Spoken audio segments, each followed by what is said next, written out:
अपना एक घर हो, सर के ऊपर एक छत हो, ये सपना किसका नहीं होता। अगर उसी सपने पे पानी फिर जाए तो कैसा लगेगा। कुछ ऐसा ही देखने को मिल रहा है जंतर मंतर पे, जहां पे लोग अपनी मांगों को लेकर मौजूद है।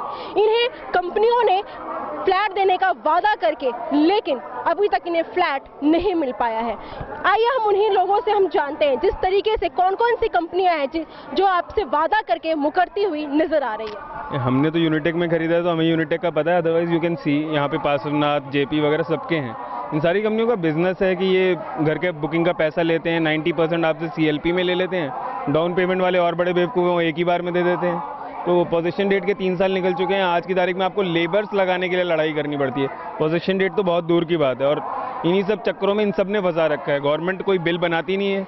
इनके नोएडा अथॉरिटी से ये अप्रूवल प्लान लेते हैं, अप्रूवल प्लान पे घर बनाते हैं, पैसा कलेक्ट करते हैं, उसके बाद वही पैसा दूसरे प्लान में इन्वेस्ट कर देते हैं। तो इनको सिंपल सा टारगेट है कि इनको इनोसेंट बायर्स चाहिए जो आपको इस तरह से प्रेशराइज ना कर सके और ये उन पैसों को किसी और काम से यूज कर सके। आपने कब ये घर के लिए पैसे उस कंपनियों को दिया था और लास्ट डेट क्या थी? 2009 की बुकिंग है और 2011 का पोजीशन का प्रॉमिस था।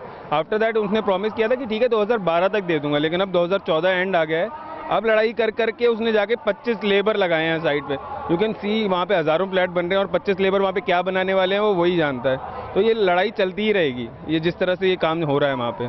देखा जाए, आपने कहा कि 2012 लास्ट डेट था, लेकिन अब 2014 हो चुका है। 2 साल के बीच में क्या आपने कोई लीगल सपोर्ट नहीं लिया?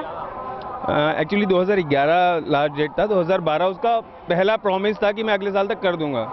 लीगल सूट्स कईयों के इंडिविजुअली चल रहे हैं। आफ्टर दैट एसोसिएशन मतलब बनेंगी और उसके बाद क्रिमिनल केसेस फाइल होंगे, तो वो सब प्रोसीडिंग चल ही रही हैं, लेकिन वो भी टाइम कंज्यूमिंग एक्टिविटीज़ हैं। 1-2 दिन की बात नहीं है कि आप जाओ कोर्ट, आपको 6 महीने तो सिर्फ रिस्पॉन्स टाइम आता है। बिल्डर्स को इतना रिस्पॉन्स टाइम मिलता है कि आपको 6 महीने बाद बताना है क्या होगा। तो ये बहुत ही बड़ा टाइम कंज्यूमिंग एक्टिविटी है और नॉर्मल जो बायर्स होते हैं उनके पास इतना टाइम नहीं होता। अगर आप रेंट EMI दे रहे हैं तो आप 6 महीना आपको अगर बिल्डर को टाइम दे दिया जाए, आप 6 महीने में रिस्पॉन्ड करो, तो आप सोच सकते हैं कि नॉर्मल बायर्स फंस गए हैं बुरी तरह। ये इसी तरह से चलता है। यहाँ पे जो लोग इतने तादाद में यहाँ मौजूद है, किस उम्मीद के साथ है और किन से आपकी मांगे?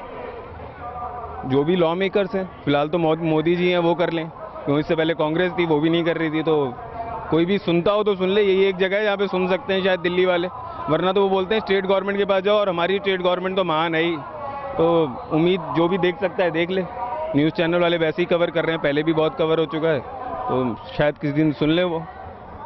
अच्छे दिन लाने वाले की वादे मोदी जी के से इन्हें भी काफ़ी भरोसा है। इसी भरोसे के साथ ये यहाँ पर आए हैं कि जो जिन वादों के साथ इन्होंने बिल्डर्स को पैसे दिए थे इन्हें, लेकिन अभी तक फ्लैट्स नहीं मिल पाए, तो शायद जो मोदी जी ने वादा किया था शायद उसी भरोसे के साथ यहाँ पर मौजूद है और इन्हें भी पूरी उम्मीद है कि इन्हें भी वो सारे फ्लैट्स मिल जाएंगे जो कंपनियों ने धोखे से अभी तक अपने पास रखा हुआ है।